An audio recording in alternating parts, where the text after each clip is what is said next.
Hello, my dear literature enthusiasts, my fellow lovers of stories who like to lean a little closer to the quiet, beating heart of a film rather than just skate across its surface. I'm so glad you're here, sharing this moment with me. Before we set sail into today's exploration, let me pause for a second to ask something small but meaningful. If you enjoy journeys like this one, where cinema is less about the spectacle and more about peeling away layers of meaning, please do consider liking this video and subscribing.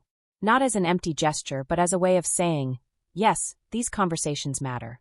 And I want more of them. Now, before we go any further, I must say this clearly. This is not a real review in the traditional sense. What follows is not a promotional breakdown, or even an attempt to tell you what to watch or skip. Instead, think of it as an intellectual thought experiment, a critical, theoretical exploration dressed in the shape of a movie review. It's crafted especially for those of us who come to film with the same hunger we bring to literature. To see symbols, patterns, archetypes, and echoes of our own humanity. So settle in, and let's talk about a story that has burrowed into my mind with surprising tenderness. Lilo Stitch, 2025. I'll admit something right away. When I first heard whispers about this film, my initial response was hesitation. The original tale has always lived in a soft, protected corner of my memory. One of those formative stories that you almost don't want anyone to touch again, like a family photograph you keep tucked in a drawer. And yet, curiosity won me over. Perhaps because deep down, I believe that when stories return in new forms, they do so not to erase what we loved before, but to help us see those same truths in the light of a different era. That's exactly what happened here.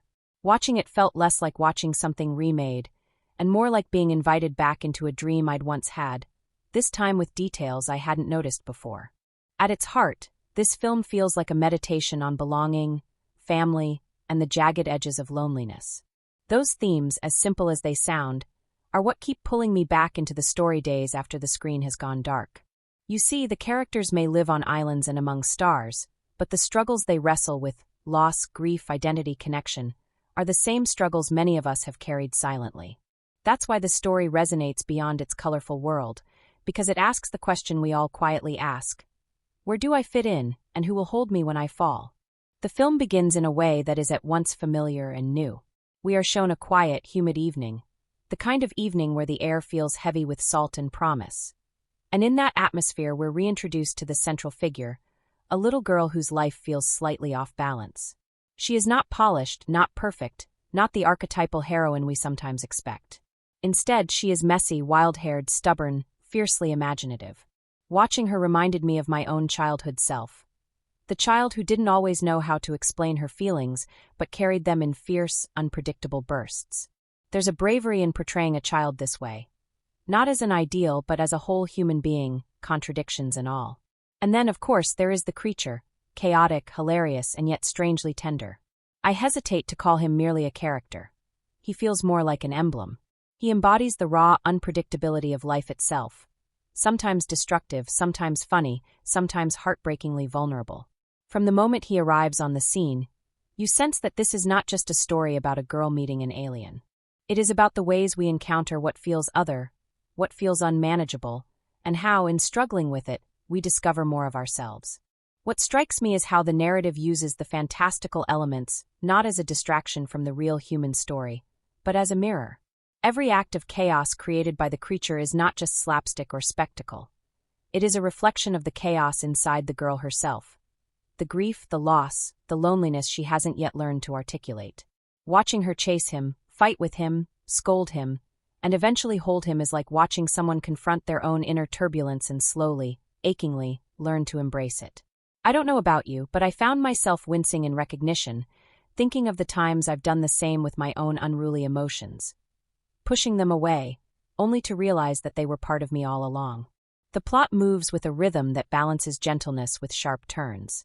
Early on, it seems like a simple, even whimsical tale. A lonely girl, an alien crash landing, comic misunderstandings, the clash between order and disorder. But slowly, the stakes grow heavier.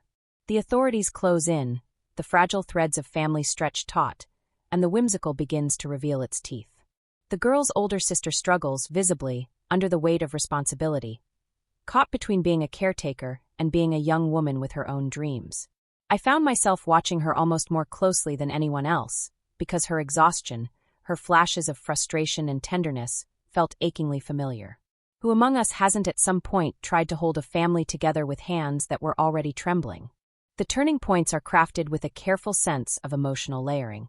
There's a moment, I won't spoil every detail, but let's just say it involves the possibility of separation, where the little girl faces the raw terror of losing the one bond that had begun to heal her. That scene, brief though it is, felt like a punch to the chest. Not because of spectacle or dialogue, but because of its stillness. You can see the child's fear written across her silence, and you can feel the weight of what it means when someone who finally feels at home risks being taken away. And yet, the film doesn't dwell in despair. It moves gracefully toward reconciliation and connection. What I loved most is how the resolution doesn't come from grand victories or explosions, but from choices, small, human, painful choices to forgive, to accept, to stay together even when staying together is hard. That, to me, is where the real twist lies. The surprise isn't in the plot mechanics. It's in the way the story resists the temptation to become about winning against the enemy, and instead becomes about learning to see the enemy as part of your family. That shift, from battle to embrace, is the deepest revelation the story offers. Of course, there are external twists, moments of spectacle, battles fought with comic creativity, interventions from forces beyond Earth. But I'd argue those are less important than the internal twists. The moments where characters change in ways they never thought possible. Watching the girl soften toward the creature, watching the sister learn to trust, watching the creature himself discover loyalty. These transformations are the real climaxes. They are quieter, subtler, but they ripple outward with more power than any explosion ever could. I think what makes this story linger is not just its narrative beats, but the way it taps into universal symbols. The ocean, ever present, becomes a character of its own, echoing both danger and homecoming. The house, fragile and imperfect, symbolizes the precariousness of family life, always one crisis away from collapse, yet also the place where warmth is forged. Even the little trinkets and drawings the girl clings to carry symbolic weight. They are anchors of identity, reminders that imagination is not escapism but survival. I remember being a child who built whole worlds out of scribbles and scraps, because sometimes those worlds felt safer than the one outside my door. Seeing that mirrored on screen was unexpectedly validating. The final sequences deliver not just resolution but resonance. There's a quiet sense that things will never be perfect, that life will remain messy and unpredictable. And yet, there's also the assurance that within that mess, love can root itself and grow. It's the kind of ending that doesn't feel like a full stop but like a comma, a pause before the next chapter, an acknowledgement that the story of family is never really finished. What stays with me most, though, is the personal reflection it provokes. Watching it, I found myself thinking about my own circles of belonging, about the people I've called family, not always because we share blood, but because we share survival, laughter, or a stubborn refusal to let go of one another. I thought about the chaotic parts of myself I've tried to banish, only to realize they too needed love. And I thought about how easy it is to see difference as a threat when, in truth, it might be the very thing that saves us. That's why, even framed here as a purely intellectual and theoretical exercise, I find myself speaking about it with such emotion. Because art, when it's at its best, does this to us. It dissolves the barrier between theory and life. It reminds us that the stories we watch are not just about distant characters, but about the very stuff of our own hearts. And so, as we close this reflection together, I hope you carry with you not only an appreciation for how the film unfolds, but also a question worth keeping. What do we do with the strangers, the misfits, the chaotic forces in our lives? Do we banish them, or do we, cautiously and courageously, invite them into our circle? The answer, I think, says more about us than we realize. The story opens not with spectacle, but with something smaller, quieter, more intimate. A coastal horizon stretching endlessly, waves rolling in with that steady rhythm that seems eternal, and the faint cry of seabirds painting the air above. The light is thick and golden, the kind of light that clings to the skin, and somewhere in that glow we meet a girl who has never quite felt at home in the world she's inherited. From the very first scenes, she is already carrying a weight far heavier than her small shoulders should have to bear. There's a rawness about her, a sense that she doesn't quite fit, even in her own skin. And this is important, because what follows is not simply the tale of a child encountering something extraordinary, but the slow unraveling of how loneliness and difference can lead us into places both dark and luminous. She is, in many ways, a mirror for the wild, unpolished, sometimes misunderstood children we once were, and perhaps still are inside. We see glimpses of her world, and those glimpses sting. A household missing the comfort of stability, a sister doing her best to parent when she herself longs for freedom, a lingering ache of grief left unspoken but ever present. Their home feels fragile, like something that could be taken away with a gust of wind, and yet it is the only place that anchors them. These early moments are woven with silences, pauses at the dinner table, the way the older sister sighs when no one is looking, the way the younger girl clutches onto drawings as if they were lifelines. Even before anything extraordinary happens, the tension is there, humming underneath the ordinary. And then, the extraordinary crashes in. Not in the form of a gentle arrival, but literally, a burst of chaos, something from beyond their little island, burning across the sky and landing where no one expects. The contrast is almost jarring. The grounded, struggling life of a family barely holding on colliding with the bizarre, the comical, the wild. This is where the creature enters, and with him, a kind of beautiful disorder. At first, the girl doesn't know what to make of him. He is not soft or gentle. He is destructive, unpredictable, a whirlwind of strange instincts. His very presence threatens the small balance of her already precarious life. And yet, in a way that feels both inevitable and mysterious, she is drawn to him. Perhaps because deep down she recognizes something of herself in his chaos, a reflection of her own loneliness, her own misfit nature. The film lingers here in those first awkward, often comedic encounters. She tries to control him, to fit him into the neat boxes of her imagination, but he slips out every time, wreaking havoc in kitchens, startling neighbors, drawing the attention of authorities. Watching these scenes, I couldn't help but laugh, but also ache, because beneath the slapstick was a truth. How often do we try to mold the unruly parts of our lives into something acceptable, only to watch them explode in our hands? Yet even in the mess, bonds are forming. Slowly, clumsily, the girl begins to see him not as a problem to fix, but as a companion. She names him, gives him identity, and with that simple act begins the process of turning chaos into connection. There's a quiet beauty in this, the idea that naming, recognizing, accepting is the first step toward love. It reminded me of childhood friendships, the ones formed not because the other person was convenient or polished, but because something in you recognized something in them, even if you couldn't explain what. The stakes rise quickly, though. The authorities, faceless, persistent, sometimes comically inept but always looming, begin circling. They know this creature doesn't belong, and they intend to remove him. And it's here that the story's central tension sharpens. The girl has finally found something that makes her feel less alone, and the world immediately tries to take it away.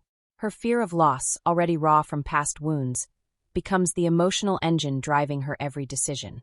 Her sister notices, of course, and this creates another layer of conflict between siblings who love each other but don't always know how to express it.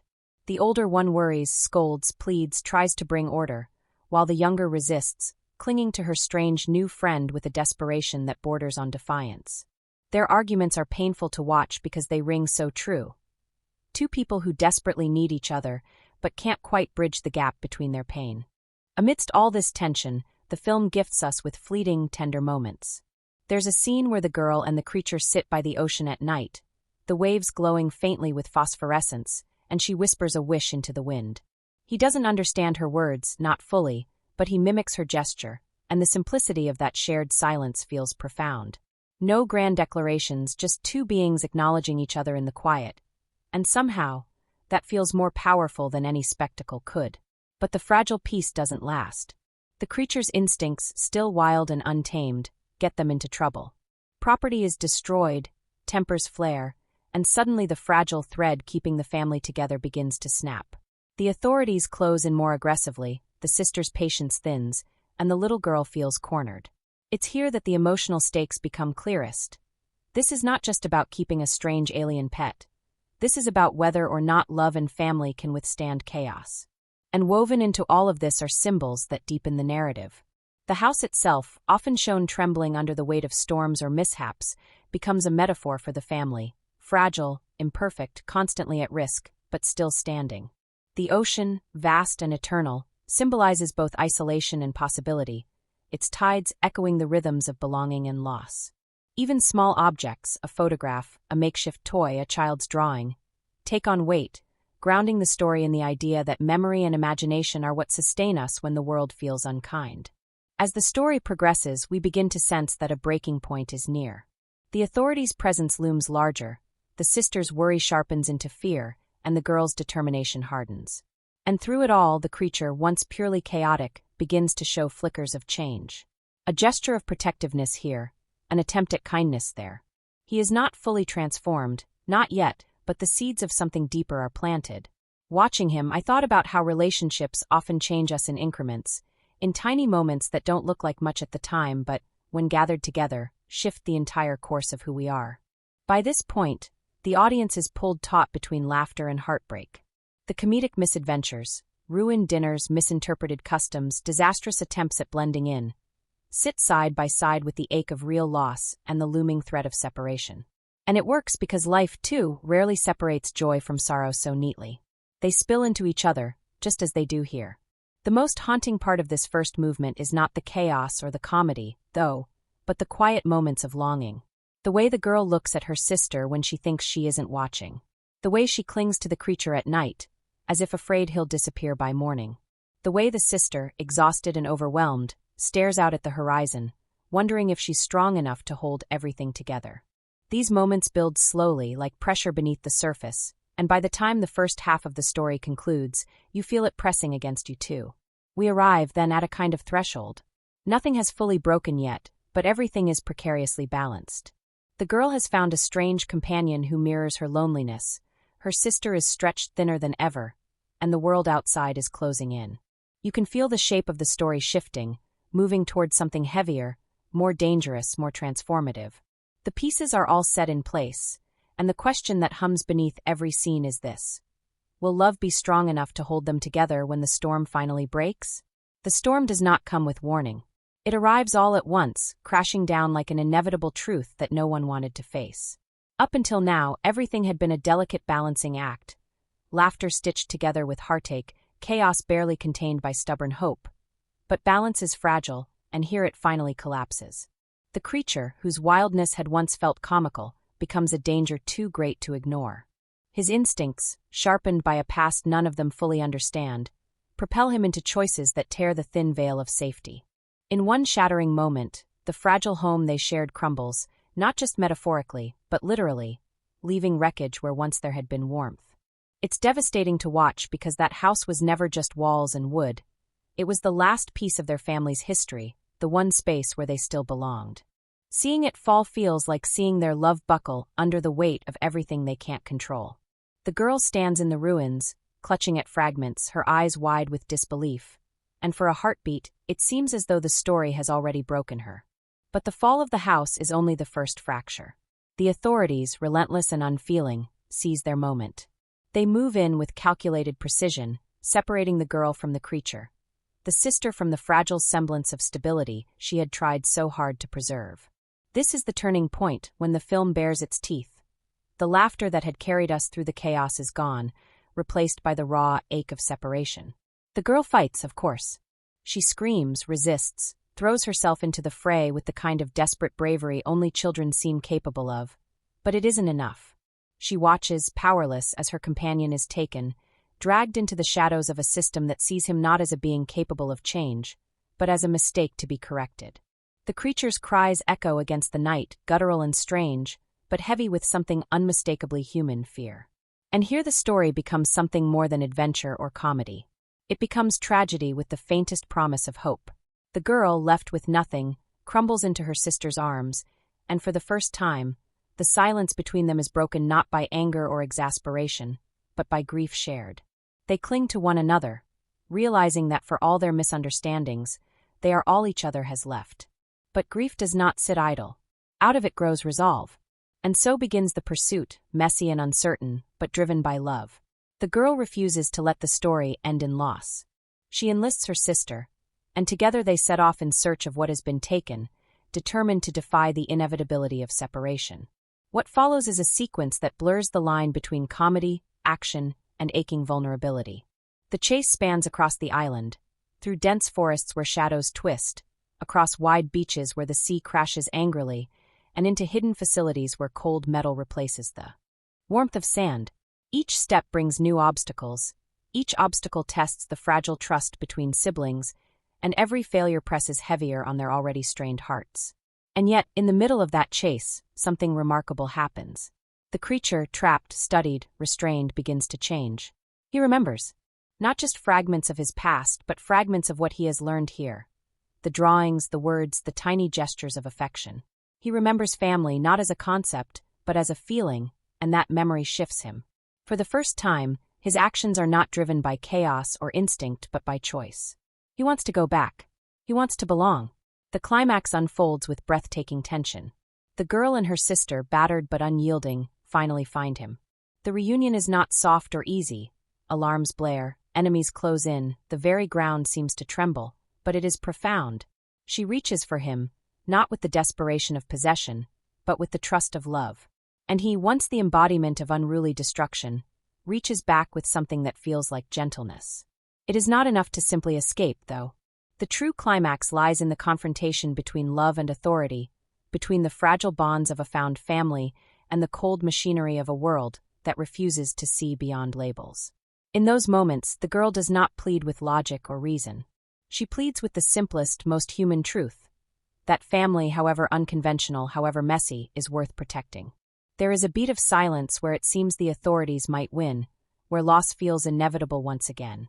But then the creature steps forward, not as a captive, not as a mistake, but as someone willing to sacrifice for those he loves. That act of agency, of choosing connection over chaos, changes everything. The conflict doesn't end with triumph in the traditional sense. No great victory, no clear defeat, but with a recognition that something sacred has taken root here, something even the coldest systems cannot fully destroy. When the dust settles, what remains is fragile but beautiful. The girl, her sister, and the creature stand together, not in a house that has been lost, but in the open air framed by horizon and sea. Their future is uncertain, their challenges far from over, but they are not alone. And that, in the end, is the resolution. Not perfection, not safety, but togetherness. The film's final moments linger, as they should. The camera doesn't rush to a happy ending, nor does it wallow in despair. Instead, it lingers on small things.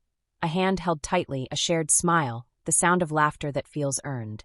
And then the ocean, vast, endless, timeless, reminding us that life, like the tide, ebbs and flows. Families break and mend, losses carve us hollow and then fill us with unexpected love. And through it all, what defines us is not the chaos we endure but the connections we choose to hold. When the credits roll, you don't feel as though you've watched a simple story of adventure. You feel as though you've witnessed something far more intimate. The messy, heartbreaking, and healing process of learning what family truly means. It is a story that sneaks up on you. It begins with laughter, with chaos, with something strange and almost absurd, and it ends with tears, not of sadness but of recognition. Because deep down we all know what it feels like to lose, to cling, to fight for love when the world seems determined to take it away. And that's why, long after the screen fades to black, the story stays with you. It's not about aliens or authorities or ruined houses. It's about us. About the small, stubborn hope that even in the ruins, even in the wreckage, we can still find family. The characters in this story are not just figures moving across a screen. They are reflections of ourselves, mirrors that stretch our hearts, challenge our certainties, and make us laugh even as we ache. They are the core of what makes the tale linger long after the credits roll, because we do not remember explosions or plot twists as vividly as we remember faces, voices, and those little gestures that reveal who someone truly is. At the center is the girl, and I cannot speak of her without a swell of tenderness rising in my chest. She is young, yes, but she carries a weight far beyond her years. The kind of child who stands a little apart from others not because she chooses to, but because life has already nudged her into a role that should never have been hers so early. She is stubborn, fiery, and difficult in the way that truth itself is difficult. Raw, unpolished, and unwilling to bend to the neat expectations others set for her. What moves me most about her is that every outburst, every sharp retort, every rebellious act is laced with grief. She isn't misbehaving simply to rebel against authority. She is misbehaving because the world has already broken her heart, and she doesn't yet have the tools to mend it. The loss of her parents, the strain of holding on to her sister while fearing she might lose even that. It is all bubbling beneath her skin, pushing its way out in forms that look like chaos but are really desperation. I watch her, and I think of the children I've known in my own life who carried invisible burdens, who screamed louder, or pushed harder simply because no one had yet knelt to listen. Then there is the sister, and her complexity is perhaps the most quietly devastating. She is young herself, still grasping at the edges of her own identity, yet she has been thrust into a role of caretaker long before she was ready. It is easy, from the outside, to judge her frustrations, her impatience, her moments of harshness with the girl she loves so much. But beneath that impatience is exhaustion. The bone-deep exhaustion of someone asked to be everything to everyone while still grieving herself. I find her deeply human, maybe the most human of them all, because she is neither perfect nor heroic in a conventional sense. She falters, she lashes out, she wonders if she is failing entirely. And yet she keeps trying. Even when the girl seems unreachable, even when the weight of responsibility threatens to drown her, she does not walk away. That choice, repeated again and again, becomes her act of love. It is not a love wrapped in gentleness at all times. Sometimes it is sharp, sometimes brittle. But it is love nonetheless, the kind that endures when patience frays and hope thins. The creature, though, is the strangest and most wonderful of them all. At first glance, he is chaos incarnate, a being with jagged instincts, destructive habits, and a way of moving through the world that seems at odds with everything we call order. He is alien in the truest sense, not just from another world, but from another way of being entirely. And yet, the longer you watch him, the more you realize that his chaos is not cruelty. It is confusion. He has never known tenderness, never known a place where he could be anything other than a weapon or an outcast. The beauty of his character lies in the transformation. Slowly, awkwardly, painfully at times he learns.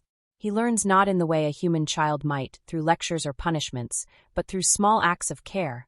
The girl's stubborn refusal to give up on him, the sister's reluctant acceptance, the strange comfort of a home that, however fragile, allows him to exist as more than what he was made to be. What begins as destruction morphs into protection, and that arc is not just satisfying, it is deeply moving. It whispers of redemption, of the idea that none of us are defined solely by where we came from or what we were built to do. We are defined by the connections we choose, the families we find, and the love we dare to accept. The secondary characters orbit around this trio, each one bringing with them a perspective that challenges or deepens the central themes. The authorities, for example, are not painted as villains in the caricatured sense.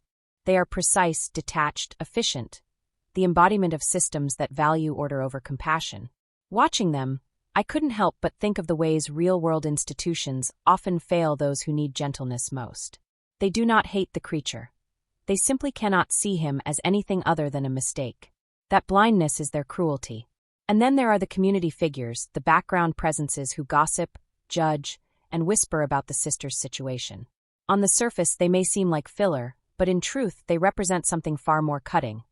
The social gaze, the way others are so quick to critique without understanding. Their words sting not because they are malicious, but because they echo the quiet cruelty of indifference. They remind us how isolating grief can be, how being different in any way can invite scrutiny instead of support. Yet not all outside figures are cold. There are moments of surprising kindness, individuals who step in to offer small acts of help. A neighbor's word of encouragement, a stranger's moment of understanding. These fleeting gestures might be overlooked in another story, but here they shine because they are rare. They remind us that though cruelty can be casual, so too can compassion, and it is those small sparks that often keep people going. What fascinates me most about these characters is how they are all, in some way, broken. None of them exist in perfection. The girl is unruly, the sister overwhelmed, the creature destructive, the authorities blind. But it is in their brokenness that the story finds truth. Because aren't we all fractured in our own ways? Aren't we all carrying grief, exhaustion, misunderstanding, or misplaced purpose? Watching them stumble toward connection feels like watching a mirror of humanity itself. Messy, raw, but beautiful in the attempt. The relationship between the girl and the creature is the heart of it all.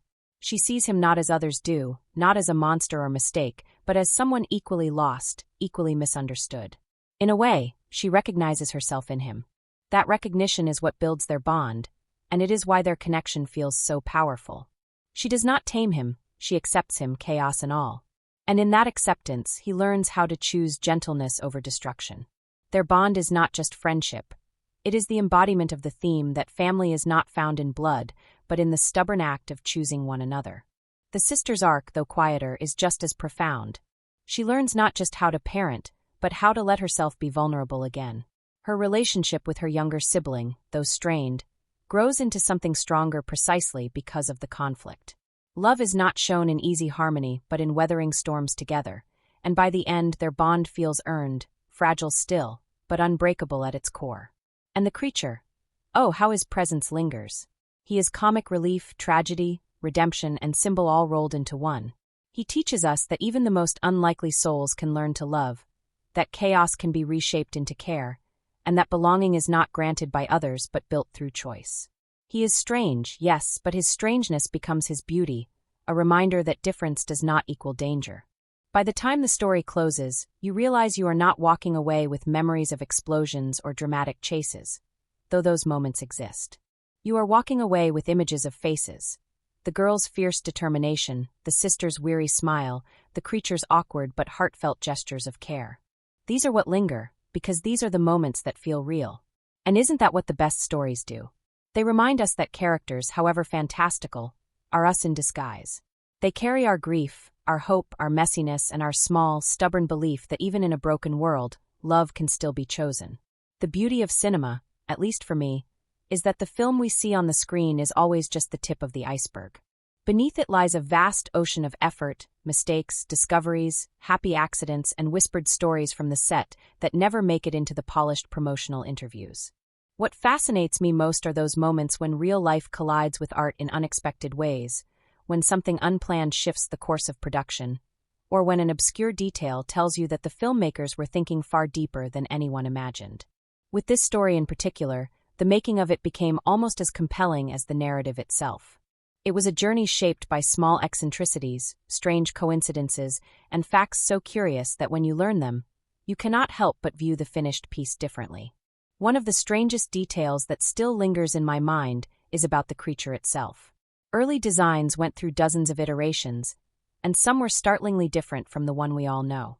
There were versions where he had long insect-like limbs, others where his eyes were tiny and beady, giving him a menacing rather than mischievous look. The production team wrestled with how to balance danger with endearment. Too monstrous, and audiences would recoil. Too cute, and he would lack the edge that makes him unpredictable. The final version, that peculiar blend of chaos and charm, emerged almost accidentally when an animator's mistake sketch, done late one night after too many cups of coffee, hit the table.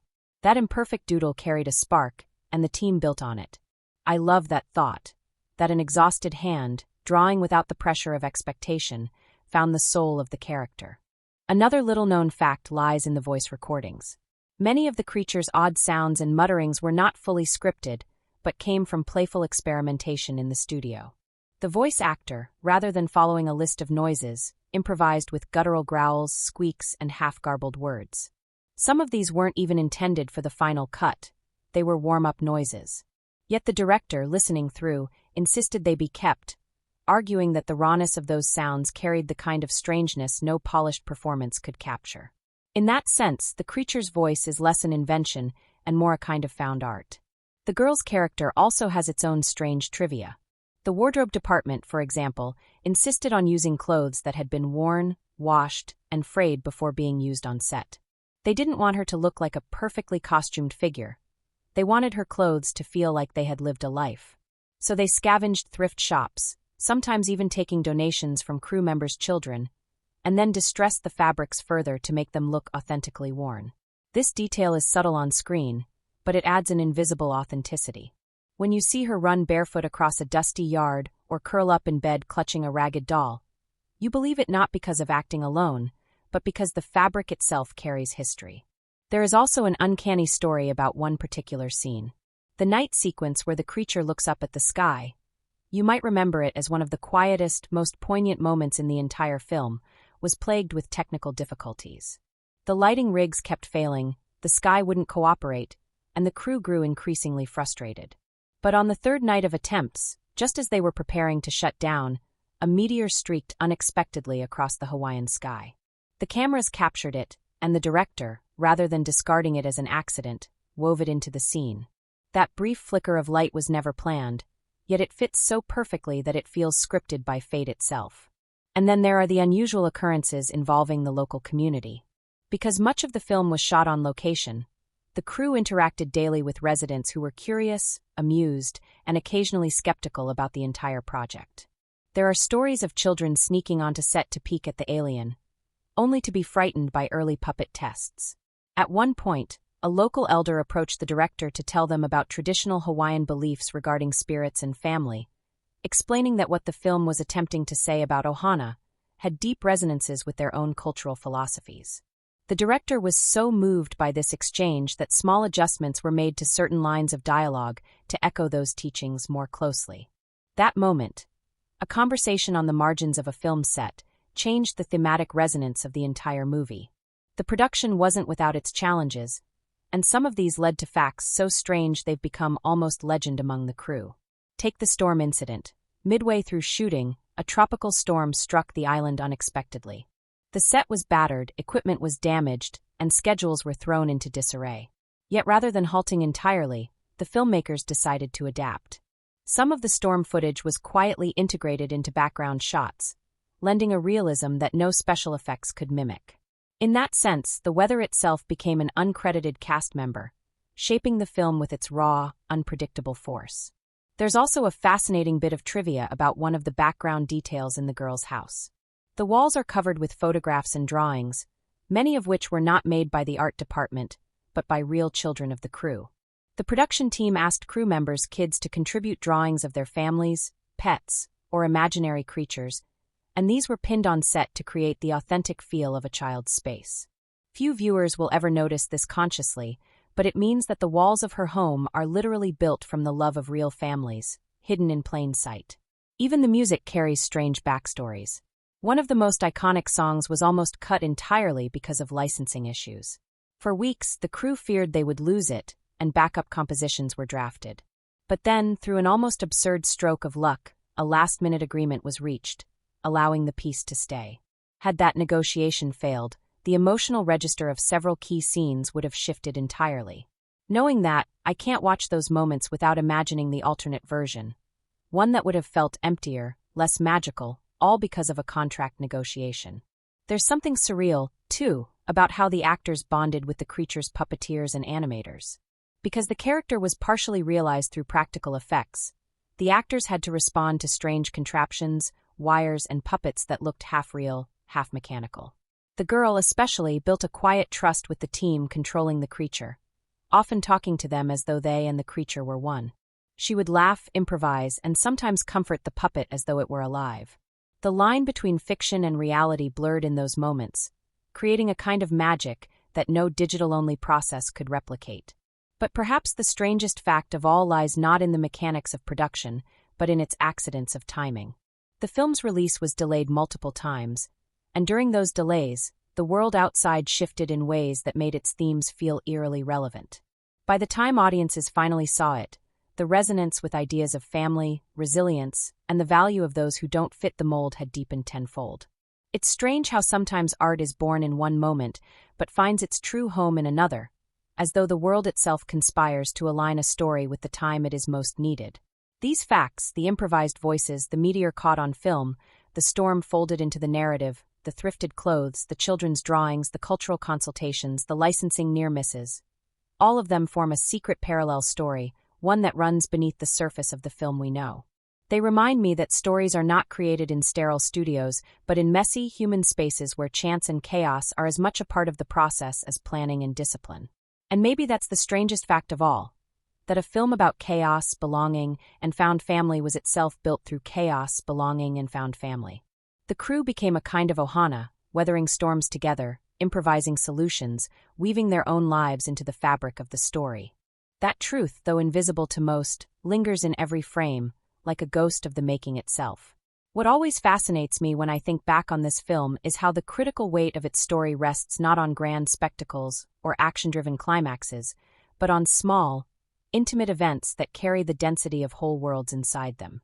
Some of the most significant scenes appear deceptive, quiet on the surface, but when viewed closely, they ripple with meaning. And what makes them so compelling from a critical perspective is not simply what happens in them, but how they reframe everything we think we know about family, loss, identity, and belonging. Take, for instance, the opening sequence. At first glance, it is little more than an introduction, a playful setup of characters and the premise. Yet look more deeply, and you'll notice that the framing, the pacing, even the silences between lines of dialogue, all whisper of deeper tensions. The girl, though fierce in her independence, is surrounded by reminders of absence: a half-cleared dining table, a family portrait where the faces seem to smile too hard, a doll missing one eye. These objects are not merely set dressing. They are narrative symbols that foreshadow the central theme: the attempt to hold together something fragile when pieces are already missing. Critics often overlook how much storytelling happens here without words, but for me, this sequence sets the emotional register for everything that follows. The arrival of the creature is another event whose critical significance cannot be overstated. On the surface, it's played with humor and chaos, the madcap energy of something utterly alien colliding with the mundane rhythms of a struggling household. But beneath the comedy lies something darker, something profound. His very presence is an intrusion into an already fragile space. At first, he seems to make everything worse. Fights escalate, responsibilities unravel, the already thin tether holding the girl's world together begins to fray further. Yet from a critical standpoint, this moment underscores a central paradox of the film: that healing often begins with disruption. The creature, unwanted and misunderstood, embodies the very thing the girl is resisting in her own life: change. And it is only through facing that change that she begins to discover new ways of belonging. I find the beach sequence particularly moving from a critical perspective. You know the one: the girl and the creature walking along the shore, their silhouettes dwarfed by the immensity of sea and sky. It is a quiet, wordless moment, and in purely narrative terms, not much happens. But critically, it is one of the film's most important events. It recenters the story away from chaos and into a space of contemplation. The beach becomes a metaphorical threshold, between land and sea, between isolation and connection, between grief and the possibility of joy. What resonates for me is how the film trusts silence here. It does not rush to fill the moment with jokes or exposition. It allows space for us, the viewers, to breathe, and in that breath to feel the ache of loss and the tentative beginnings of healing. Then there is the confrontation with authority, when social services threaten to separate the girl from her sister. On paper, this is a straightforward plot development. The stakes are raised, the threat of family dissolution looms larger. But viewed critically, this event is much more than narrative tension. It is the collision of systemic structures with personal struggle. The official embodies the external gaze, society's judgment of what constitutes a proper family. His presence reminds us that belonging is never only personal. It is always filtered through institutions that may or may not understand the lived realities of those they judge. For me, this scene resonates painfully because it mirrors a truth I've seen often: that families already fractured by loss or poverty are scrutinized more harshly, their love measured against bureaucratic checklists rather than human need. Of course, the emotional center of the film rests on that iconic moment of recognition, when the girl, her sister, and the creature truly see one another as family. This is not a moment of legal affirmation or social acceptance, but a deeply personal act of mutual acknowledgement. From a critical standpoint, this is the moment where the film's themes crystallize. Family is not defined by blood, law, or convention, but by the willingness to claim one another in spite of difference. The creature, the ultimate outsider, becomes the very glue that holds the sisters together. What strikes me every time is how radical this message remains: that the broken, the chaotic, the alien, can be the very center of love. And then there is the chase sequence, frenetic, kinetic, dazzling on the surface, but layered with thematic weight beneath. This is not merely action for spectacle. It is the embodiment of the story's deeper conflict. As the creature and the girl are pursued, we see the clash of worldviews. One side treating him as a weapon, a danger, a mistake to be erased, and the other side insisting on his personhood, his right to belong. Critics often frame this scene as the film's technical high point, with its inventive choreography and visual bravado. But what stays with me is its emotional urgency. The sense that what is being fought for here is not survival alone, but the very idea of chosen family. From a critical perspective, one of the most remarkable events is not a scene of action at all, but the quiet reconciliation between the sisters. After so much tension, so many misunderstandings, they finally sit together in shared vulnerability. The dialogue is sparse, the gestures small, a hand on a shoulder, a tear held back, but the impact is enormous. This is the moment when the film shifts from a story about external threats to one about internal healing. And thematically, it is perhaps the boldest claim the film makes, that before we can embrace the alien, the outsider, we must first reconcile with the estranged parts of ourselves and our own histories. Another moment I find endlessly fascinating is the final gaze upward, when the characters look toward the sky. Critics have often debated the meaning of this shot. Is it a gesture of hope, of longing, of acceptance of the unknown? For me, its power lies in its ambiguity. It resists closure, refusing to tie up every thread neatly. Instead, it leaves us with a sense of openness, of possibilities yet to unfold. This is consistent with the film's thematic heart. Belonging is never final, never secure, but always something fragile, something we must continue to nurture and protect. What makes all these events so impactful is not simply their placement in the narrative, but how they resonate with broader cultural and emotional truths. Critics noted how the film arrived at a moment when audiences were hungry for stories of family beyond the traditional mold, stories that acknowledged grief and loss without collapsing into despair. The events of the film, viewed through that lens, carry an almost allegorical weight. The storm that nearly tears the family apart is not just a storm. It is the chaos of grief itself. The meteor streaking across the sky is not just a meteor. It is the sudden, inexplicable grace that sometimes breaks into our darkest nights. The laughter of the creature, wild and uncontrollable, is not just comic relief. It is the reminder that joy can erupt in the unlikeliest of places. From a critical perspective, the film's impact lies in its refusal to separate comedy from tragedy, chaos from healing. Each significant event blends these opposites, insisting that life itself is made of contradictions. And that, I think, is why the film resonates so deeply with audiences across time and culture. It does not offer easy resolutions. Instead, it invites us to live in the tension, to laugh and grieve, to lose and find, to accept the strange and the familiar alike. As I reflect on these events, I cannot help but see echoes of my own life. The quiet reconciliation of the sisters reminds me of a moment with my own sibling, years ago, when we finally spoke honestly after a long silence. The storm that threatens the fragile household feels like every unexpected crisis that has ever tested the bonds of those I love. And the creature himself, unpredictable, messy, yet ultimately lovable, feels like a mirror of all the chaotic parts of myself I've struggled to embrace. That, for me, is the true genius of the film, that it takes extraordinary events and makes them mirrors of our own ordinary struggles. In the end, the critical perspective that stays with me most is this. The film is not simply a story about a girl, her sister, and an alien. It is a meditation on what it means to build family in a world that constantly threatens to fracture it. Each significant event, from the opening silences to the final gaze at the sky, contributes to this meditation. And the emotional resonance lingers long after the credits roll, like a melody you can't quite shake. There's something about the making of a film that always feels to me like an adventure in its own right, almost a story parallel to the one we eventually see on screen. We sit in darkened theaters and let ourselves be swept away by the polished final product, but I often find my mind wandering backward, imagining the chaos, the little miracles, the stubborn accidents that had to align just right for any single frame to exist. And in the case of this film, the production itself feels like another layer of the narrative, as though the way it was made is in conversation with the themes of family, belonging, and holding things together despite fragility. I've always believed that the energy on a set leaves fingerprints on the finished work.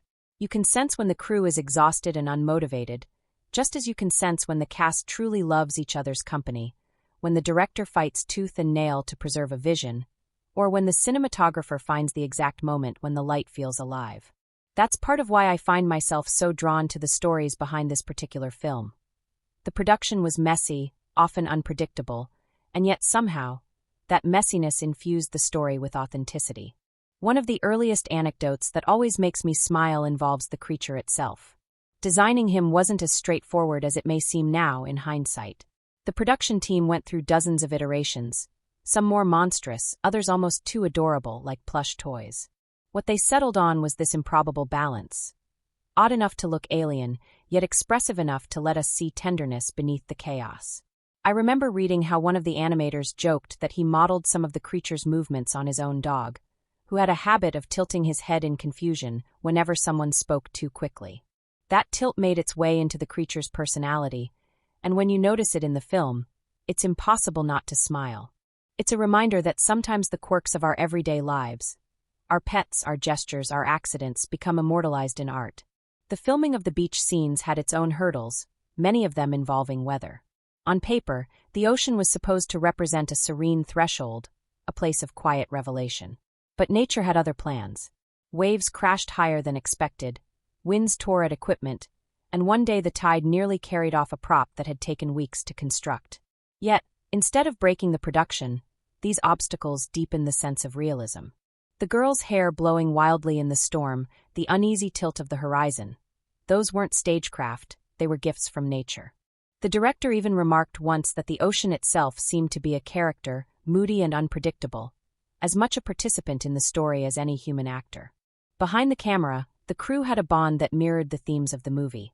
Many of them had worked together on smaller projects, and when schedules ran late or tempers frayed, they fell back on a kind of familial resilience. There's a story one of the lighting technicians told about how during a particularly grueling night shoot, the caterer's van broke down, leaving everyone without dinner. Spirits were low, exhaustion was high, and yet someone on the crew pulled out a guitar. Another started clapping along. Within minutes, the set turned into an impromptu jam session, laughter spilling into the night. Hours later, they went back to work, hungry but strangely uplifted. And the scene they shot that night, a moment of vulnerability between the sisters, ended up being one of the most emotionally charged in the film. It makes you wonder, did that shared exhaustion, that fragile camaraderie, leave its invisible trace on the performances? Another fun detail lies in the way the creature's voice was created. You'd think it was pure digital manipulation, but in truth, it came from a patchwork of experiments. One sound designer blended recordings of his nieces babbling with slowed-down laughter from a parrot, then added electronic distortion. The result was something uncanny yet strangely endearing. An alien voice that still felt alive, unpredictable, and most importantly capable of communicating emotion. It's easy to dismiss sound design as invisible work, but when you learn how much creativity and play went into crafting even a single giggle or growl, it changes the way you hear the film. And oh, the mishaps. Productions always have them, but some mishaps end up as blessings. There's a scene where the creature tumbles headfirst into a pile of laundry, emerging tangled but triumphant. That wasn't scripted. The actor in the suit, yes, some scenes relied on practical effects before digital enhancements, tripped accidentally. Everyone on set burst into laughter, but the director, instead of cutting, saw gold. "Keep rolling," he whispered, and that clumsy stumble became part of the final cut. To me, that moment encapsulates the heart of the film. Imperfection woven into something genuine. The sisters' relationship, so central to the story, blossomed partly because the actors themselves grew close off-set. The older actress, protective by nature, took the younger under her wing. Between takes, she'd help her with lines, shield her from the chaos of long shoot days, and share quiet snacks under the shade of palm trees. Their bond was not manufactured but lived, and you can feel it in every shared glance on screen. For all the craft of acting, sometimes the most authentic relationships are born not in front of cameras, but in the spaces between them. The director's vision was not without conflict. Studio executives worried about the balance between comedy and pathos, fearing audiences might not accept such an odd blend. They pushed for more slapstick, more broad humor, while the director fought to preserve the quieter moments. Of grief and tenderness, there were heated discussions, compromises, even near walkouts. But the director held firm, insisting that the film's strength lay in its contradictions. And in hindsight, that insistence was vindicated. It is precisely the way laughter and sorrow coexist that makes the story resonate so deeply. Cinematography, too, carried its own magic. The choice to use natural light in many outdoor scenes was risky. It meant long waits for clouds to shift, hurried setups during fleeting golden hours, and endless frustration when shadows didn't cooperate. But the payoff was worth it. The sun-drenched landscapes, the glow of twilight, the stark contrasts of stormy skies. All of these gave the film its visual heartbeat. One camera operator confessed later that he often felt like a thief, trying to steal perfect moments from the sky before they slipped away. Watching the finished film, I can't help but think he succeeded. There's also the strange fact that one of the film's most beloved props, a tattered stuffed animal, was not originally designed by the art department. It came from the personal collection of one of the crew members, who brought it to set as a kind of good luck charm. When the director saw it, he immediately insisted it be incorporated into the story. That prop, already worn from years of being loved, carried a history no design team could have fabricated. It's a reminder that authenticity often comes from the unplanned, from the objects and memories we carry with us. One of my favorite behind-the-scenes stories involves the final sky-gazing shot. It was meant to be simple. The characters looking upward as the camera pulled back, the horizon stretching infinitely. But nature conspired again. On the night of the shoot, a meteor shower appeared, streaking across the sky in real time. The crew, stunned, captured it by sheer luck. That celestial accident transformed the ending into something transcendent, a moment that critics later praised as otherworldly poetry. Yet it wasn't planned, it was a gift, unrepeatable and unmanufactured. For me, that meteor shower feels almost like a blessing upon the film itself, as though the universe decided to lean in and leave its own signature. When I think of all these anecdotes, the accidental pratfall, the jam session during hunger, the meteor shower, I see a pattern. The production, much like the story, was about holding together through chaos, finding beauty in unpredictability, and building family in unlikely places. The crew, the cast, even the natural world itself seemed to conspire in telling this tale. And that's what makes the finished film feel so alive. It's not just a product of control and precision, but of accidents, friendships, struggles, and little miracles. What fascinates me most, though, is how these behind-the-scenes stories ripple outward into the way we interpret the film itself. Knowing that the sisters' bond was mirrored by the actress's real affection adds a layer of tenderness to their scenes. Knowing that the creature's voice came from a collage of human and animal sounds makes his laughter feel even more alive. Knowing that the final sky shot captured a real meteor shower turns the ending from poetic metaphor into lived miracle. It reminds us that art is never fully separate from life. It is born from it, shaped by it, enriched by all the messy, unpredictable accidents along the way. And maybe that's the ultimate production insight here. The making of this film was not smooth, not orderly, but it was alive. The crew, like the characters they brought to life, found belonging not in perfection but in persistence, in play, in the willingness to embrace chaos and let it become part of the story. The fun facts, the strange mishaps, the little behind-the-scenes miracles, they aren't just trivia. They are the fingerprints of life itself pressed into celluloid, reminders that every story we love is built not just by design but by accident, by struggle, by joy. There are films where the setting feels like mere backdrop, painted walls, convenient geography, landscapes that exist only to frame the story. And then there are films like this one, where every setting feels alive, breathing alongside the characters, holding them in its arms, pressing against them with mood and meaning. To watch it is not just to follow a plot, but to enter a world, one that shapes the story as much as the people within it. From the very first scene, when the camera glides over rolling ocean waves, I felt pulled not only into a place but into a kind of living texture. Salt air, warm earth, shadows of palm trees trembling in the wind. It was never just Hawaii, never just an island. It was a character in its own right, one whose moods carried as much weight as the performances of the actors. What strikes me even now, long after my first viewing, is how carefully the film understands the connection between setting and soul. The landscapes don't simply look pretty. Though they do, achingly so, they echo the inner lives of the characters. The little wooden house where the sisters live, for example, is imperfect, slightly weathered, its paint fading from years of salt and sun. But it has a warmth that no mansion could ever capture. You notice the clutter, the mismatched furniture, the way toys spill across the floor like fragments of joy scattered through hardship. That house feels lived in, loved, and fragile, exactly like the family at its center. The town itself, with its surf shops and modest cafes, has that peculiar intimacy of small communities, where everyone knows each other's business, and yet life hums quietly, rhythmically. Street corners bloom with hibiscus, old cars rumble by with windows rolled down, and people call greetings across distances as though the air itself is stitched together with familiarity. Cinematography here plays a subtle trick. Wide shots linger just a touch longer than necessary, giving us the impression that this world exists beyond the edges of the frame, a place you could step into if only you leaned forward hard enough.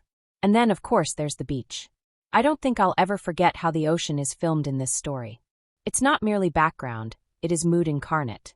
At times, it is a mirror, calm and shimmering, reflecting the characters' moments of peace. At other times, it becomes furious, its waves crashing with all the intensity of a brewing conflict. The cinematographers understood something elemental. Water, in all its mercurial shifts, can embody emotion more powerfully than dialogue. When the camera lingers on the horizon at sunset, the sky bleeding orange into purple, it feels like a sigh. When it cuts to waves battering the shore under a slate-gray sky, it feels like dread. It is no exaggeration to say that the ocean becomes the story's emotional barometer. Lighting, too, is treated almost as character. Scenes in the house glow with soft golden hues, as though the warmth of family is literally embedded in the air. Shadows fall gently across faces, never harsh, always suggestive of fragility. In contrast, moments of alien intrusion, the otherworldly presence at the center of the story, are bathed in cooler tones, eerie blues and greens that feel just a shade too sharp, just enough to make you lean back in your seat. That contrast is what makes the fusion of the domestic and the cosmic so compelling. One world saturated with warmth and earthiness, the other tinged with strangeness, yet both colliding in ways that never feel jarring. One of the things I love most is the way the cinematography honors silence and stillness. In many modern films, the camera rarely rests. It swings, cuts, shatters, leaving no space for breath. Here, though, still frames linger. The sisters watching the sky. A lonely walk down a quiet road. The creature wide-eyed, gazing at raindrops for the first time. These moments allow us not only to see, but to feel. They give the audience time to inhabit the spaces, to register the details, the creak of floorboards, the rustle of trees, the faint buzz of cicadas in the humid night air. I remember feeling as though I was inside the world, not watching it from afar. That's the subtle power of cinematography that trusts its own quiet. And the island's landscapes themselves, how carefully chosen they were. Each location feels symbolic. The dense forests, for instance, are more than just lush greenery. They represent secrecy, a place where things hide, where transformations happen in shadows. One key chase sequence through the forest was filmed with handheld cameras, the frame jolting, the leaves blurring past in dizzying rhythm, so that we almost felt the panic ourselves. Compare that to the wide, static shots of the beach, open and vulnerable, where there is nowhere to hide. You begin to notice how spaces are used not just for their beauty, but for the emotional grammar they provide. Even the skies feel like part of the narrative. There are scenes where clouds drift lazily, indifferent to human struggles, and others where storms roll in as if summoned by the story itself. One sunset in particular stays with me, a dusky violet spreading across the sky while the characters sat in silence. Nothing much happened in that moment, and yet everything happened. It's in those in-between frames, those stretches of atmosphere, that the film gains its soul. Cinematographers often talk about painting with light, but here it feels more like they were painting with weather, with shadow, with movement. Take the way rain is used, sometimes a threat, sometimes a cleansing. A scene of conflict under torrential downpour is shot so tightly that raindrops almost become bars of a cage, imprisoning the characters in their own turmoil. But later, the same rain falls gently, washing over reconciliation, softening edges. The same natural element, filmed differently, reshapes meaning entirely. What's fascinating, too, is how the alien elements, the technology, the ships, the strange glowing artifacts, are integrated into this natural world. They never feel tacked on. Instead, they stand out because of how carefully they are juxtaposed. Sleek metal against rough wood, neon light against candle glow, sharp synthetic hums against the rhythm of waves. The visual design embraces contrast, reminding us that this is a story about dissonance, about worlds colliding. And yet, as the narrative unfolds, the contrasts begin to harmonize, the alien presence absorbing into the island's rhythms, just as the characters themselves find belonging in unlikely places. There's a specific shot that, to me, encapsulates everything about the film's use of setting and cinematography. It happens near the climax, when the characters stand together at the edge of the shore, their silhouettes small against an enormous sky. The camera pulls back slowly, further and further, until they become almost indistinguishable dots, swallowed by the immensity of land and sea. On the surface, it's a beautiful frame.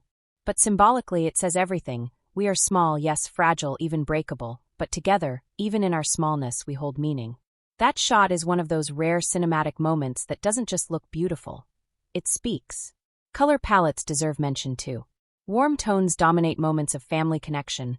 Oranges, soft yellows, pinkish glows at dusk. Cold tones creep in during moments of threat or alienation. Silvers, blues, sharp whites. But what I found particularly moving was the way these palettes occasionally bled into each other. A scene of tension might suddenly be bathed in sunset light, suggesting hope. A scene of laughter might carry shadows around its edges, reminding us of fragility. That interplay of color refuses to let the audience settle into easy categories of happy or sad. Life is both, the film seems to insist, sometimes at once. Even sound interacts with setting in ways that feel purposeful. Waves are not background noise but rhythm, grounding us in the pulse of the island. Wind rustling through leaves often cues moments of contemplation. Silence itself becomes a setting, heavy, charged, not empty but full of weight. And in moments where alien sounds intrude, the hum of machinery, the crackle of energy, we feel the fracture instantly. It is a testament to how carefully audio and visual elements are married here, not as separate departments but as a single voice. What stays with me most, though, is the intimacy of place. We come to know that little house, that beach, those forest paths as if they were our own. We feel the island's heartbeat. And that's why the story resonates so deeply. Because the characters' struggles and triumphs are never floating in abstraction, they are grounded, rooted in a world that breathes alongside them. The setting is not ornament, it is home. When I think back on the film, I don't just recall plot points or lines of dialogue. I recall the way sunlight slanted across wooden floors. I recall the sound of rain against tin roofs. I recall the curve of the horizon, infinite yet intimate. Those are the images that linger in me, long after credits rolled. And perhaps that is the truest testament to the power of setting and cinematography here. They don't just show us where the story happens. They become the story itself, the unspoken presence that holds everything together. And maybe that's why this film feels so unforgettable. Because when setting and story, light and shadow, color and mood, all come together in harmony, the result is not just cinema, it's memory. There's always something a little enchanting about thinking of a film, not just as what we see on screen, but as what happens before the cameras roll, between takes, and after long days when exhausted laughter carries the cast and crew home. For me, the behind-the-scenes stories of this project feel almost like a secret second film, one that runs parallel to the one audiences see. And in some ways, I confess, I love this invisible film just as much. The production had something of a paradox about it. On one hand, it carried the weight of expectation, a beloved story being given new breath, with every eye waiting to see if it would soar or stumble. On the other, it carried the innocence of play. The island location, the blend of seasoned actors and young talent, the mix of local crew and international veterans. All of it created an environment where things never quite went according to plan, and yet somehow, that unpredictability became the soul of the film. One of the stories that's been told by almost everyone who worked on the film involves the first table read. You'd expect such a moment to be heavy, ceremonial, everyone sitting stiffly with scripts in hand, murmuring lines with half-nervous seriousness.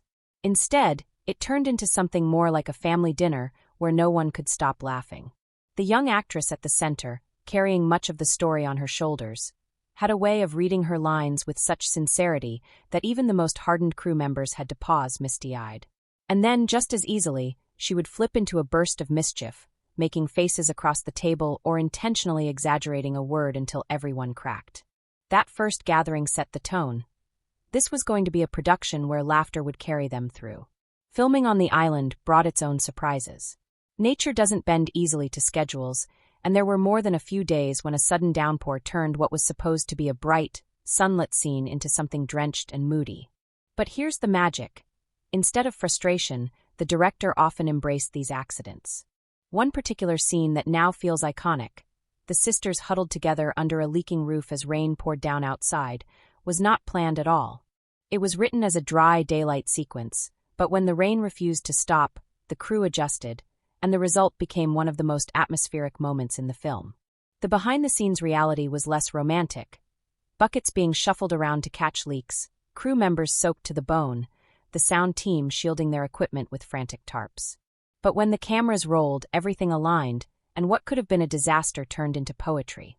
Interactions between cast and crew often read like a diary of small kindnesses.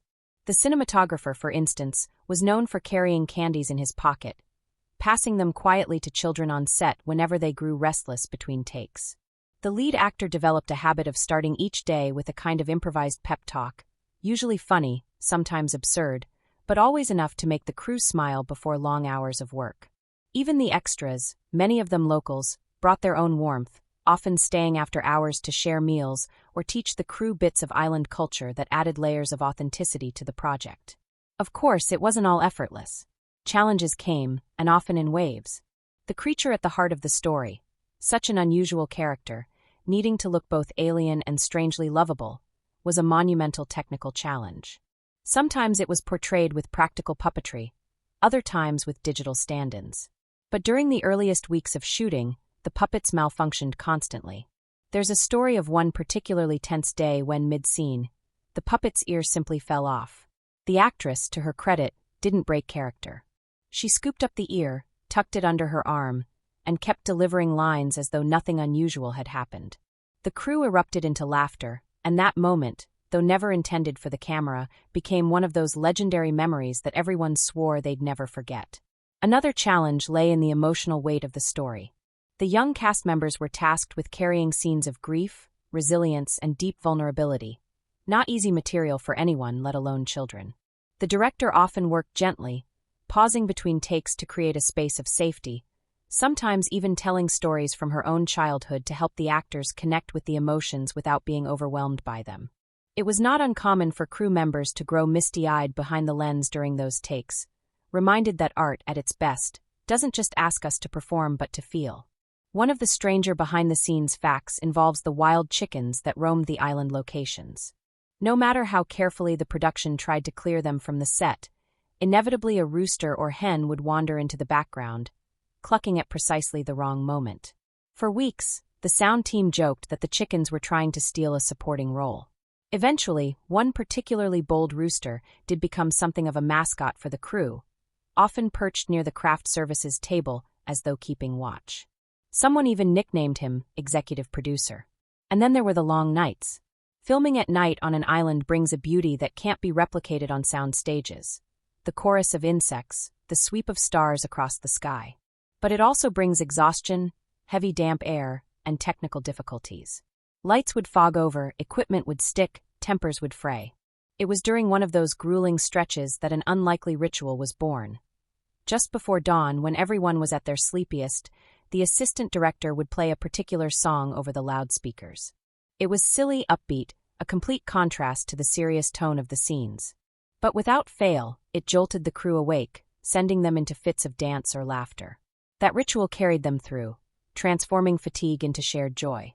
Perhaps the most heartwarming behind-the-scenes story came during the filming of the climactic scenes. The director had arranged for local families to come watch from a distance, not as extras but simply as witnesses, a reminder of who this story was really for.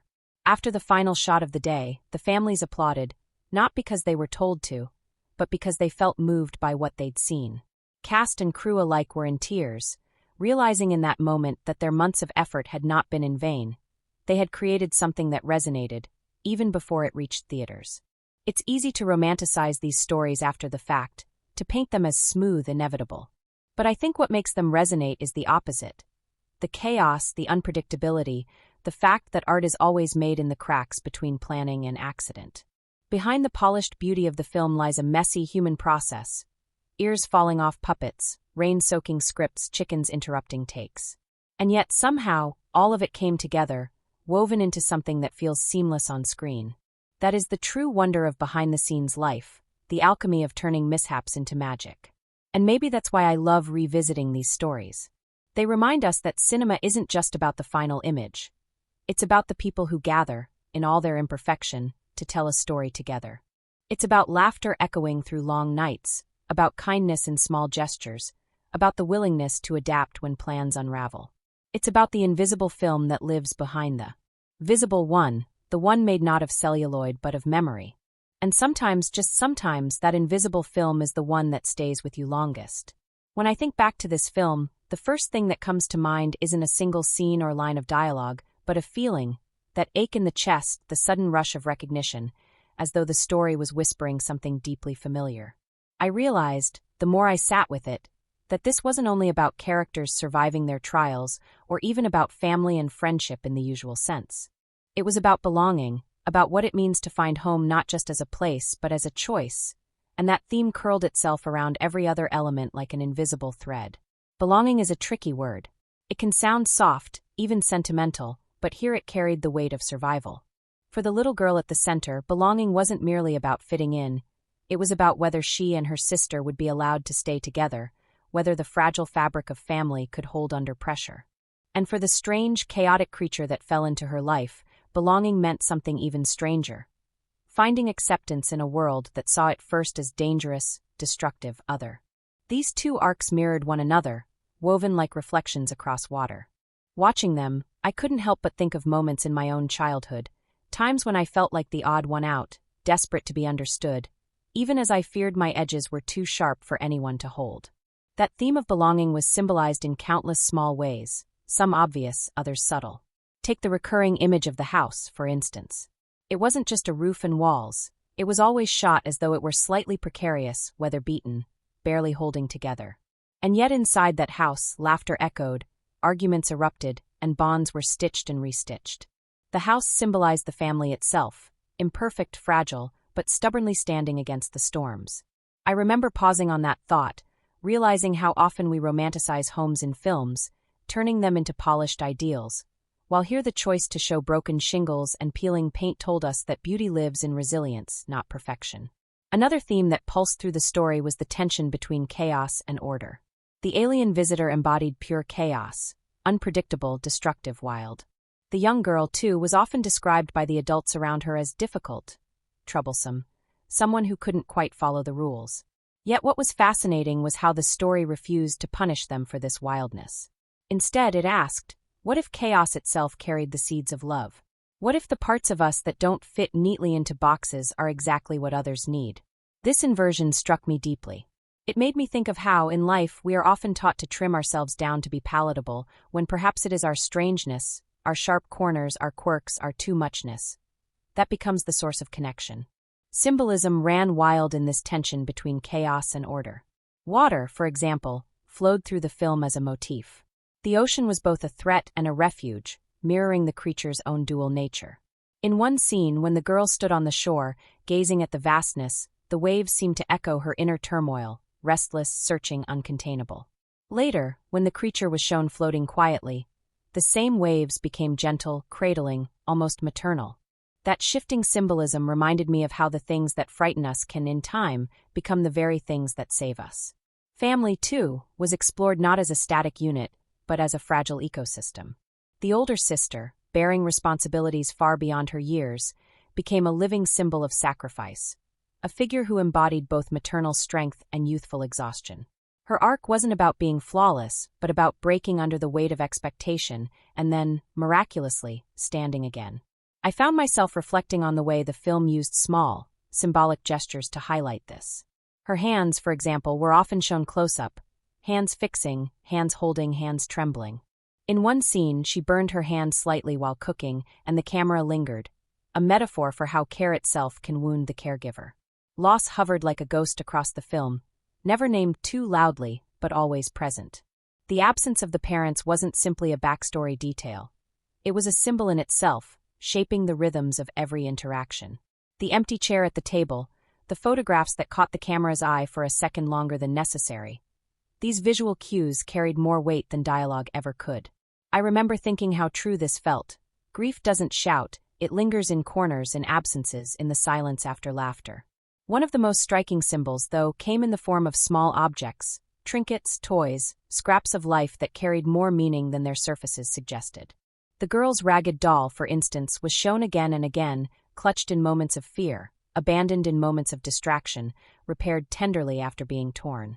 The doll wasn't just a toy, it was a symbol of childhood itself, fragile, threatened, yet fiercely defended. Watching her hold it, I thought about the objects in my own life that carried disproportionate weight. A tattered book I've never thrown away, a note from a friend long gone. These things are symbols too, reminders that our identities are often stitched together from the smallest, most fragile artifacts. The creature, of course, was the greatest symbol of all. It represented difference, otherness, but also the possibility of transformation. Its destructive impulses could have made it nothing more than a monster, but the story dared to suggest that even what begins in violence can be redeemed through love. This isn't a new theme in literature. Echoes of it can be found in everything from Frankenstein to Beauty and the Beast, but here it felt startlingly fresh, perhaps because it was seen through the eyes of a child. To her, the creature wasn't a metaphor or an archetype. It was simply a friend who needed her. And isn't that how compassion begins? Not with theory, but with presence. I also found myself drawn to the symbolism of food throughout the film. Meals were chaotic, often interrupted, yet the act of gathering around a table carried immense weight. Food became a symbol of togetherness, even when everything else was falling apart. In one scene, a burnt breakfast became a moment of laughter, a fragile reminder that love doesn't need perfection to sustain it. Watching that, I thought of times in my own life when meals shared with family or friends, even messy, imperfect meals, felt like anchors against the storm. Even the setting itself carried symbolic resonance. The island wasn't just a backdrop, it was a character in its own right. Its isolation mirrored the family's isolation from society, its lush beauty contrasted with the fragility of their lives, and its storms echoed their struggles. The choice to root the story in a place so marked by both paradise and peril reminded us that beauty and hardship are never far apart. That duality is perhaps the essence of life itself. And then there was the theme of resilience, threaded through every character, every frame. Resilience wasn't portrayed as stoic strength, but as stumbling, failing, and trying again. It was the girl yelling in frustration and then collapsing into giggles. It was the sister breaking down and then rising the next morning to try once more. The symbolism of repair recurred, things breaking, being patched together imperfectly, still managing to hold. That, to me, was the most honest portrait of resilience I've ever seen on screen. Thematically, the film dared to ask a question that lingers long after. What does it mean to be family? Is it blood, obligation, or the choice to stay when things fall apart?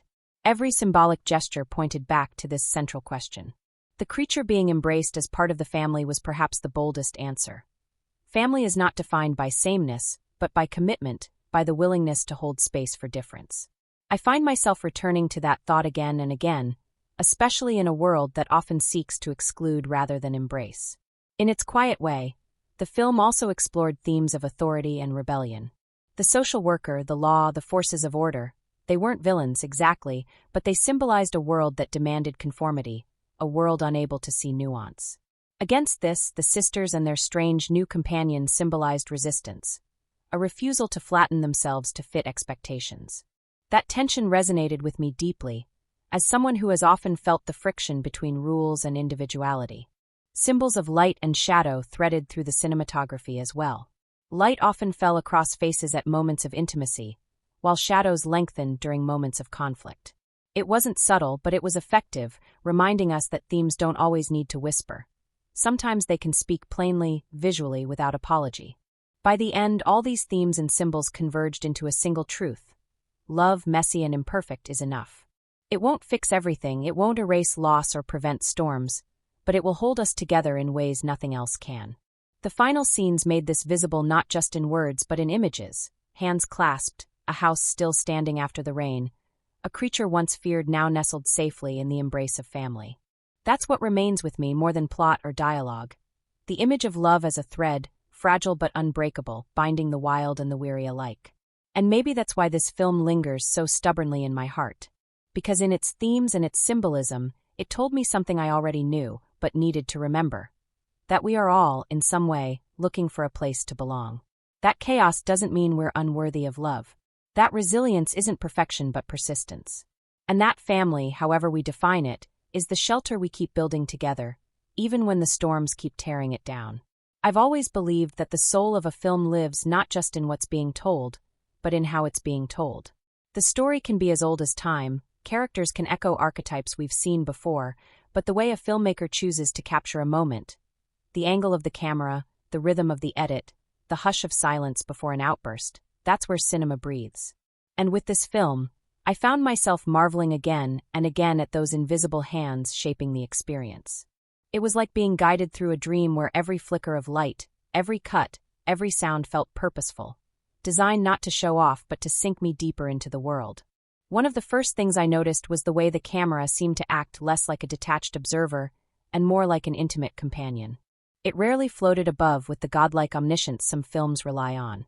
Instead, it stayed close, sometimes uncomfortably close, to faces, to hands, to fleeting gestures that told us as much about the characters as their words ever could.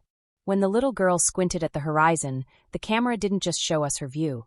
It lingered on the furrow in her brow, the small twitch of hope in her lips. It was as if the lens itself was trying to understand her, and by extension, pulling us into her private world. That closeness shaped the entire atmosphere. There were moments where I felt almost complicit, as though I were eavesdropping on secrets too tender to share. Other times, when the camera pulled back, suddenly showing the vastness of the island, the ocean stretching to eternity, the intimacy broke into awe. This dance between closeness and distance became a kind of language, whispering to us when to lean in and when to step back. And isn't that exactly how memory works? Sometimes we remember in sharp, tiny fragments the curve of someone's hand, the glint in their eye. Other times it's the whole landscape that imprints itself, wide and impossible. The film's camera understood this rhythm and used it to pull us into its emotional tide. The use of light fascinated me too. Rather than bathing everything in clean, polished clarity, the filmmakers leaned into shadows, into the grain of dusk, into that soft blur when sunlight meets humidity. The glow of lamps in the house felt almost bruised, as though the light itself was tired but determined to keep shining. In contrast, the ocean often gleamed like liquid glass, dangerous and beautiful. I found myself thinking how deliberately these contrasts had been crafted. Light as fragile warmth inside, light as wild power outside. It wasn't just pretty cinematography, it was a visual metaphor for the themes: safety versus chaos, home versus the unknown. Editing, too, played a subtle but crucial role. The film resisted the slick, rapid-fire cutting so common in contemporary blockbusters. Instead, it allowed scenes to breathe. Conversations weren't cut within an inch of their life. Pauses were left intact, silences were honored. I can remember one scene in particular, a quarrel at the dinner table, where the camera simply stayed put for what felt like an eternity, watching the sisters' words unravel into frustration. In lesser hands, an editor might have chopped it to bits, speeding the rhythm, softening the blow. But here, the choice to hold made us sit in the discomfort, forced us to feel the sting of words that can't be unsaid. That kind of patience in editing takes courage. It also takes faith, faith that the audience will stay, that they'll lean into the silence rather than drift away. Sound design might be the most overlooked element in films, but here it sang like a hidden character. The hum of cicadas at night, the crash of waves that never entirely left the background, the creak of the old house during storms. These weren't just ambient noises, they were storytelling tools. I've always loved when a film pays attention to the natural soundscape, because it anchors us, makes us believe in the world even before the dialogue starts. There was one stretch where rain pounded so relentlessly that it became a rhythm against which the characters' voices rose and fell, as though nature itself was part of the argument. And then, in moments of heartbreak, the film wasn't afraid to strip sound away, letting silence throb louder than any score. Speaking of score, the music was delicate, careful, almost shy. Rather than dictating emotion, it seemed to emerge from it, swelling only when absolutely necessary. What struck me most was how often the film trusted diegetic sounds, a record player crackling, a lullaby hummed, even the off-key strumming of a guitar, to carry the mood. It reminded me of something I once read, that true music in cinema doesn't instruct us how to feel but echoes what we already feel, making it resonate deeper. That philosophy was alive here. But perhaps the most ingenious technical choice was the way the filmmakers handled perspective. We weren't given omniscient clarity about the creature's nature at first. Instead, its introduction was fragmented, flashes of movement, distorted sounds, glimpses through shadows. That restraint in camera work and editing turned mystery into tension, tension into empathy. By the time we saw it fully, our anticipation had already shaped how we viewed it. It was no longer an other, but something we had been prepared to feel with, rather than just look at.